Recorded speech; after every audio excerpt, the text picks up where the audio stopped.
The last topic of this chapter 9.2 is trading on equity, and it will be explained with the help of an example. I have taken two companies, company X and company Y. Both have invested in the business rupees 10 lakh. X company have utilized only equity share capital, and each share is market value of each share is rupees 10. Face value of each share is rupees 10. Total capital X company have invested 10 lakh and Y also invested 10 lakh, but Y have utilized 4 lakh rupees of equity share capital and 6 lakh rupees they have issued 10% debentures. This company have utilized only equity share capital. This company have utilized equity as well as debenture. Both equity and debt capital, both they have utilized. Now both have invested rupees 10 lakh. So their earning before interest and tax means the profit of the year of both the companies is rupees 2 lakh. The earning of both the companies is rupees 2 lakh. This is called earning before interest and tax, or it is called EBIT EPS analysis, earning before interest and tax, and earning per share analysis. Hanji bache, now this company, first of all we have to give the interest. This is interest, earning before interest and tax. So first of all we will give the interest. This company is not requiring to give any interest to anyone because it will give dividend only. This company has to give interest 10% of debentures of rupees 6 lakh. So 60,000, 10% of 6 lakhs will be 60,000 Y company has to give to the debenture holders as interest. Now their earning before taxes rupees 2 lakh, X company rupees 1 lakh 40,000 Y company. Now they have to pay the tax, and suppose tax rate is 30%. So 30% of 2 lakhs, 60,000 X company is paying to government as tax, and 30% of 1 lakh 40,000 will be 42,000, and they are giving 42,000 to the government. Now bache, this is earning after tax. This is earning after tax. This will be given to the number of equity shareholders. This will be given to equity shareholders. Now bache, this company, if the face value of one share is rupees 10, 10 lakh is the capital. So this company is having 1 lakh shareholders. Divided by 10, 1 lakh shareholders of rupees 10 each, 10 lakh is the total capital. It is having 1 lakh shareholders. Now this company, rupees 10 lakh is the face value, they are having 40,000 shareholders. This company Y is having 40,000 shareholders. Now we have to calculate EPS, earning per share. Earning per share means earning after tax divided by number of shares or number of shareholders. Now 1,40,000 divided by 1 lakh per share we are giving. X company is giving 1 rupee and 40 paisa as dividend. Earning per share is 1 rupee 40 paisa will be given to all the shareholders equally. Now we are having 40,000 shareholders in this company.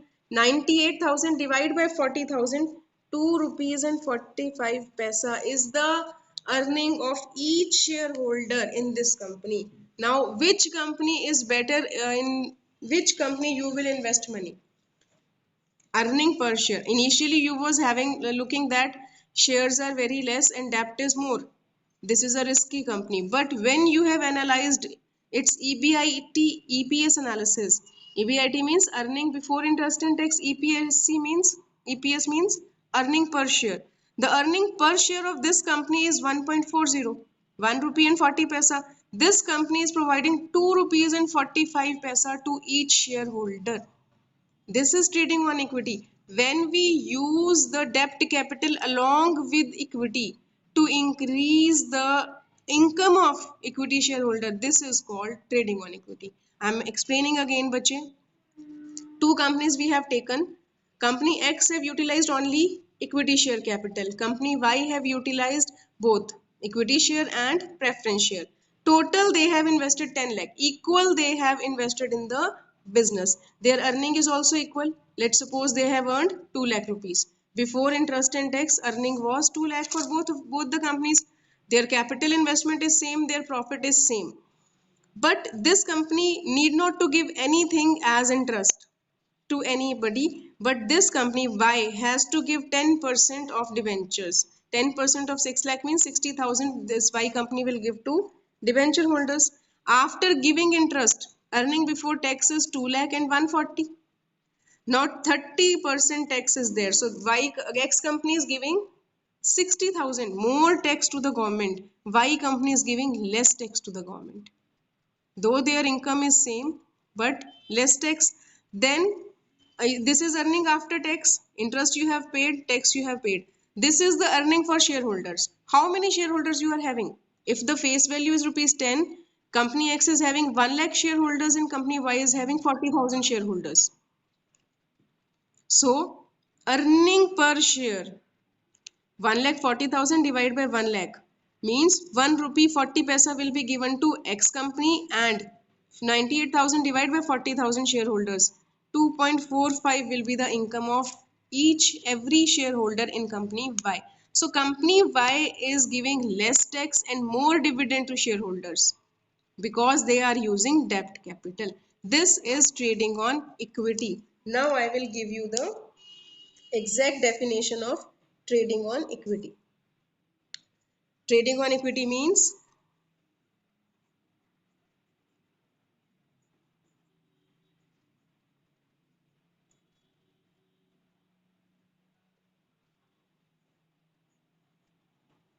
to raise debt capital on the basis of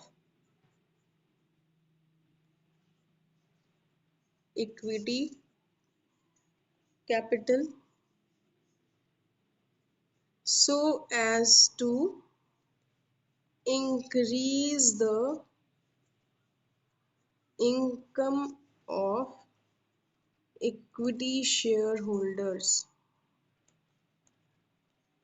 What we have done, we have utilized the debt capital on the basis of equity and we have increased the earning of equity shareholders. This is trading on equity because we can use equity share capital completely in our capital, but we can't use the debt capital only. We can use the equity capital only, but we can't use the debt capital only. We should have certain amount of equity share capital. We should have certain amount of equity share capital. So on the basis of equity, we will raise the debt capital because we can't go for only debt capital in the company. It will be very, very risky.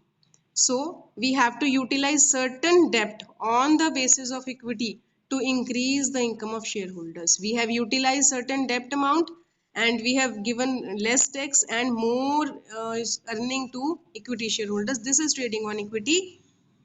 Trading on equity means to raise debt capital on the basis of equity share capital so as to increase the income of equity shareholders. We have utilized the debt capital on the basis of equity so to increase the income of every shareholder. Here 40,000 shareholders are only there. Divided by 10, 40,000 shares and 1 lakh shareholders. So 40,000 shareholders are getting 2.45 rupees earning on per share. This is earning per share. This is EBIT, EPS analysis. Earning per share we have calculated.